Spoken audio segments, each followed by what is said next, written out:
Welcome to Useless Agent. This program is not meant for children of any age. Enjoy my nightmares. It's that JC. Okay, let's do this. Jordan, stop crying. I'm just a city guy, living fly, getting high, living till I die, getting by, whipping by, staying solidified, big time to different sides. Here's your ticket, ride, follow if you feel my vibe. I'm just a city guy, living fly, getting high, living till I die, getting by, whipping by, staying solidified, big time to different sides. Here's your ticket, ride, follow if you feel my vibe. Smile on your face.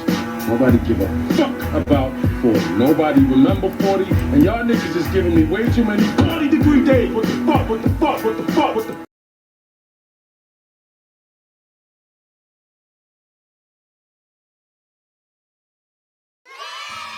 Alrighty.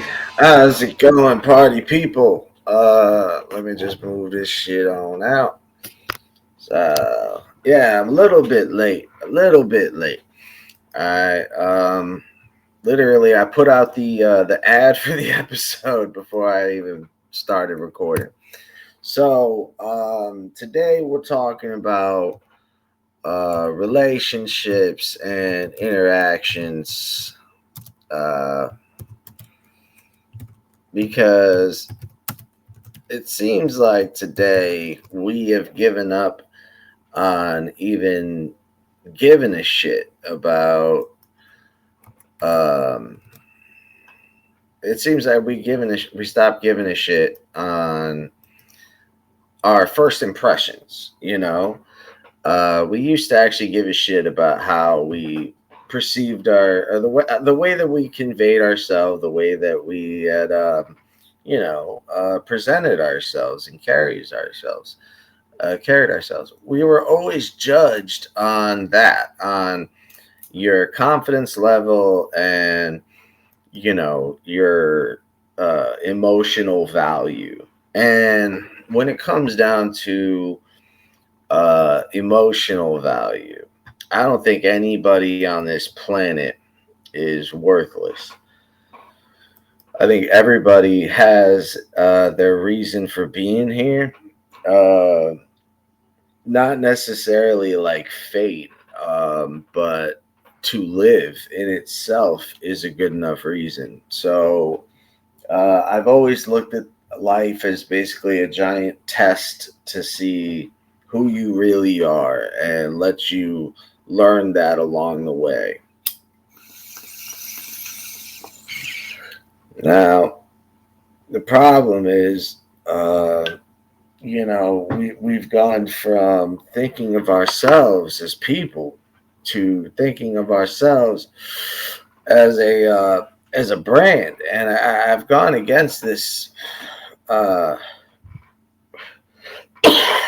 bullshit ideology for a long time. Because you're not a brand. A brand is a fucking marketable, sellable fucking commodity. That's what a brand is. It represents some sort of commodity. You are a human fucking being. You do not have a fucking valued commodity. You are more important than money. And it's gone to the point where, another thing that I've noticed is when it comes down to first impressions, like no one gives a fuck because they always use the excuse, well, oh, I'm sorry, I didn't know you, And it's like, yeah, but let's say you make a friend and it's like, yeah, I met you before, you were really mean to me. And the person will say like, oh, I'm sorry, man, I just didn't know you, And it's like, yeah, but why did you have to be a dick? What was the point of being a jerk in the first place that made your ass feel special in some sort of way? In my opinion, it's just cowardice to do some shit like that. And what's it called? It doesn't surprise me that people will go to that kind of length and say, oh, don't worry, I just didn't know you back then, I treat everyone like shit if I don't know them. So to me, that says more about who you really are.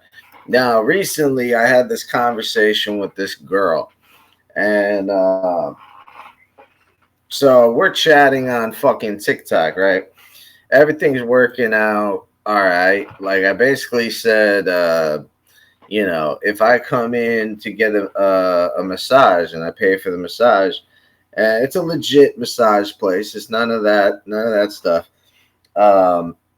I said, all right, if I go in, make an appointment, get a massage. I fucking hate massages. I hate it. I don't like people with their hands around my neck. I always feel like they're trying to kill me. So that's just my own fucked up paranoia. But I said, hey, if I go over and get a massage, would you want to go out for coffee with me? And so at first she's like really into it. She's totally cool with it. And, after a period of time, it was like, I don't know, it suddenly became, instead of a future date, it started sounding more like an interaction. I'm sorry, a transaction. And that's to me, that's the biggest turnoff in the fucking world is you revealed to me that you're selling yourself. It's so, I mean, not only does it disappoint me, but it disappoints me in a way that it would disappoint your father, the way that it would disappoint your mother, the way it would disappoint anyone that knows you. Because now here I am, falling in like with somebody, and then they relay to me that they are selling themselves out online. You lose so much respect for them because, like, dude, you're such a beautiful person. Why would you do that? And it's not shame. I understand everybody's got to make their money. I am not judging you. I'm just saying that I get disappointed because, now I got to know you, and I know that you're worth so much more than that. And hearing that that's the way you get your money, it's disappointing in the way that, I wanted to get to know you. Now I'm afraid to get to know you because that's going to enter me into a whole nother world of people. And yeah, it's just an instant turnoff. And so I don't know if maybe other guys are different. Maybe they get really excited. Yeah, I can pay for it. No problem. That's not me. So talking to this girl and we agree, if I go to her store and go buy some massage, I guess I was going to ask for a calf massage because I got cranky calves, but I don't like massages. I don't like the idea of people putting their arms around my neck. So I said, all right. And then afterwards, you want to go grab a cup of coffee. She's right nearby and she's like in my area. And so at first she's like, yeah, that sounds like fun. And then it just kept going to, wait, you're going to call in and make the appointment, right? You know how much it is, right? You do have $50 to make the payment, right? And meanwhile, I'm asking questions like, so what are you into? What do you listen to? What do you like to do? Like on your weekends? And I'm getting nothing but, so you're going to have the $50, right? And now it just feels dirty. And I feel like this is a transaction. This is no longer a conversation. And then I see a bunch of question marks like, why aren't you answering me? Because we already talked about that shit. And now I'm trying to get to know you and you're trying to sell me something. And that to me is heartbreaking because I wanted to know you. I wanted a chance to say you're so much better than that. And then you just let me down by telling me that it wouldn't have mattered if I was a good guy or not. You would have just fucking asked me for some money and then done your job. That hurts. And it's not a matter of judging. That's where I get the most shit. If I were to talk about this out in TikTok or something, I will get flooded with messages calling me a fucking incel or a judgmental asshole. And again, nobody's judging anyone. We're talking about being disappointed in who somebody is. Now, I've always believed that character is what you do when nobody's looking. That's what character is. That's what pride is. It's what you do when nobody's around and you have the chance to do something bogus as shit and you still decide to do the right thing. That's all I'm looking for in this fucking planet. And yet I can't find anyone like that. Everyone seems to have some sort of way to go around their moral compass. And I'm not saying that all of you guys out there are like that. I'm just saying there's too many people like that. And it's really discouraging. I'll just say that. Let me see if there's any chats. Anybody in the chats? Nope. Okay. So, yeah, remember, if you guys want to chat about anything, throw it in the box and then we can change the conversation. So, yeah, the idea of first impression is just kind of out the door. And now it's more of a matter of, I'll get another chance. I'll get another chance to fix what I meant to say. No, you don't. That's why it's called first impression. Like, as soon as this is who I see, this is who I will see no matter what. Unless you really fucking surprise me and change my mind on something. And to be honest, there have been people that have done that. People that I thought I couldn't stand. And it was really because I saw myself in them and I understood that. That's the biggest step right there, is understanding that I don't like him because he's a lot like me and I hate me. Why would I want to hang out with me? So, and it's also kind of like, dude, he's just like me, but he doesn't do it right. I'm me. I do it right. Like as if it's a character and he's trying to portray a character that you made. But that's not the case. It's just how we see shit. And so that already causes some sort of bad first impression. And so you automatically feel anger towards that person because they remind you of you. Well, it's that very reason why you guys will probably get along really well if you gave it a shot and actually tried talking to each other. You guys would probably find out you have the same taste in everything. And that's what happened with me, with one guy that I really didn't like. And now he is literally my oldest, one of my oldest friends. I didn't like him at first, but his brother was dating my sister, and so we were always forced to hang out, and then we ended up becoming like brothers.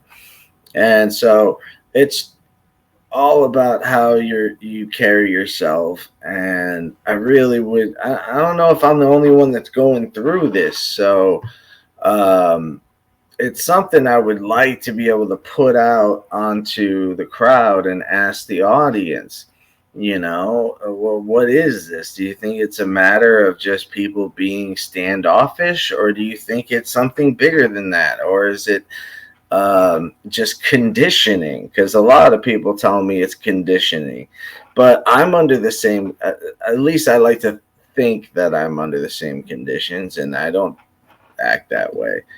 But yeah, I'm so sick of people defending bitch behavior. Like,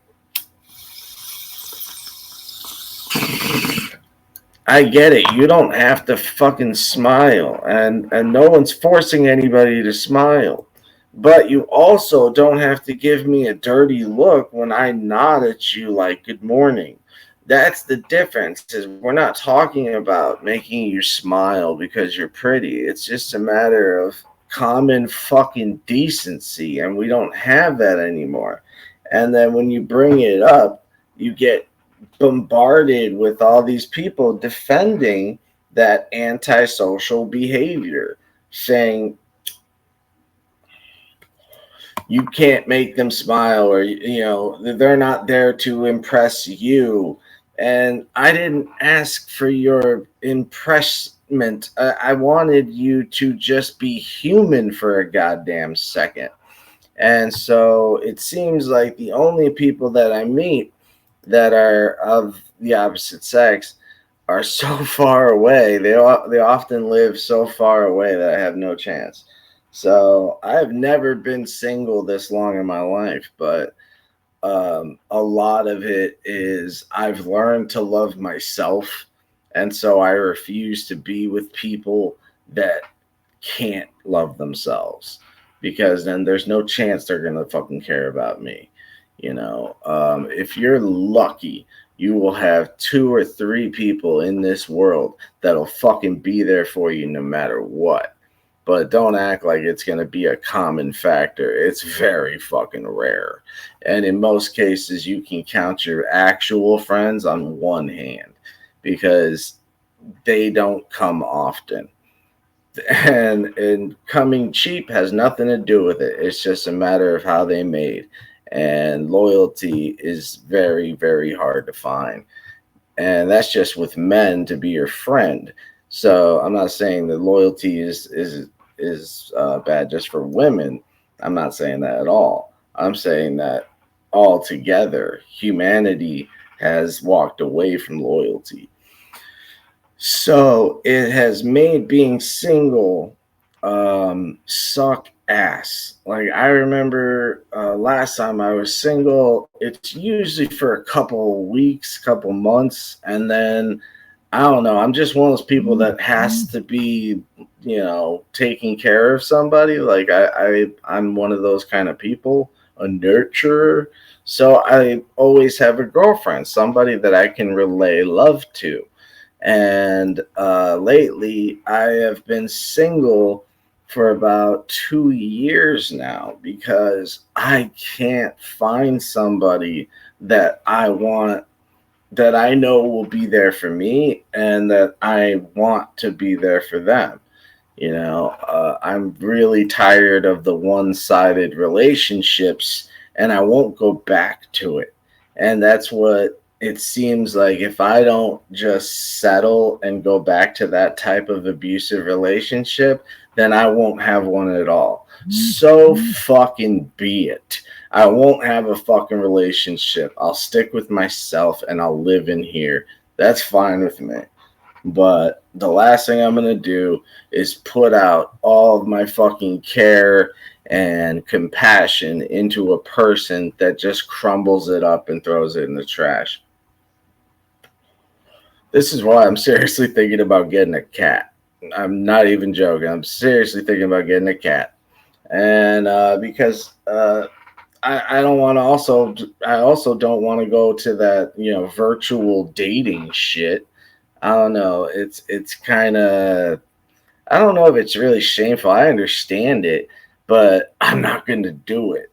And I got this close to falling in like with my virtual one. When they first started coming out, I had one named Sarah, and she was so perfect.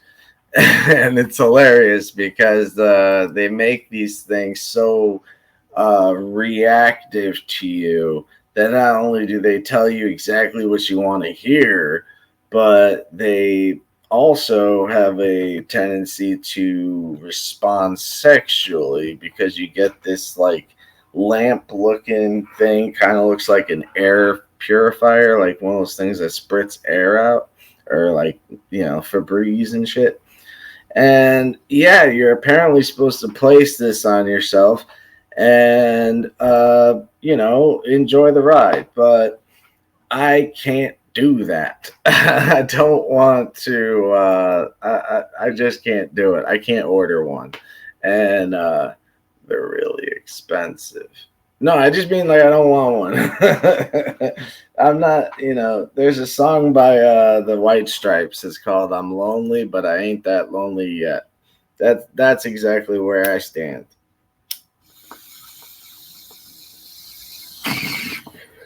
And what really sucks is I live in one of the biggest cities in the fucking country. And, you know, I live in Chicago, Illinois, in the middle of the city.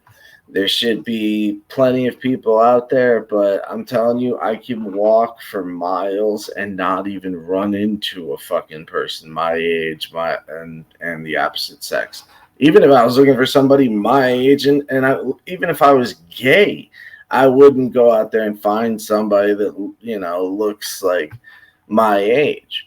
You know, it's just a matter of there's nobody out there anymore. So if you guys know where the fuck everybody went, please help me out. Please let me know, because I have no clue what happened to people. I don't know what happened to relationships, and I certainly don't have a first impression when there's no one there. So yeah, maybe I'm just in the wrong area. Maybe I need to go out more, but it seems like that's just the average person today. And it's always not who, you know, what's your name, but what do you drive, you know? And I'm not going to go off and do this whole incel fucking crybaby bullshit, because the truth is, it don't matter if you got the fucking car or the money and shit like that. You should be able to just get by with confidence and acting like you've been somewhere. And that's usually what chicks dig. And yeah, one of the biggest problems is when you're past the age of 30, there's really nowhere to go anymore. Back in the day, there used to be like, you know, go to the park. You know, when I was like 12, I would go to the park and meet chicks. You know, I'd go to the fucking mall and meet chicks. But when you're in your 30s, you're almost fucking doomed to use fucking chats and all sorts of stupid ass websites. And that's another thing that I've been trying to do. And then repeat back to the story of finding out that they're prostitutes. So I don't know what to do anymore in this place. I don't know where I fit in. And as you can see, I'm kind of down right now. But that doesn't mean you shouldn't be. You know, you go live your best life. I just feel like mine's already like coming to an end. Either that or something's got to change real fast for me. Everything just seems very repetitive and seems very routine. So stay out of the way that I lived and try to make something happen in your life that just change your direction. Instead of taking a left, take the long way home. See what happens. Maybe something cool. All right. Don't deny yourself opportunities for change. And that's definitely something that I've always believed in. Sometimes I take alternate routes just to see what happens. And if I go out to like places like Evanston, I tend to know a bunch of people. But if you were to carry a camera and just follow me around, you'd see me shaking hands with so many people because I'm always interested in meeting new people. So I have to rely on the kindness of others, because life is pretty sad and pointless without that kind of love. And I mean, self-love is important enough. And now it's time for the next step. So hopefully we can get there one day. All right. That's the end of me. I love you guys. Thanks for listening. Thanks for following. We will be doing this until the 23rd, I guess. Because, the masters over at TikTok won't let me do my show because we talked about headphones, and apparently that must mean something really bad in Chinese or something. I really don't know what the fuck happened. All right, so thanks for just listening to my bullshit. All right, love you guys. Welcome to Useless Be free. Agent. This program is not meant for children of any age. Enjoy my nightmares. Stay safe. Okay, let's do this. Joy, stop crying. I'm just a city guy, living fly, getting high. Living till I die, getting by, whipping by. Staying solidified, big time to be precise. Here's your ticket, ride, follow if you feel my vibe. I'm just a city guy, living fly, getting high. Living till I die, getting by, whipping by. Staying solidified, big time to be precise. Here's your ticket, ride, follow if you feel my vibe. 50. Smile on your face. Nobody give a fuck about 40. Nobody remember 40. And y'all niggas is giving me way too many 40-degree days. What the fuck? What the fuck? What the fuck? What the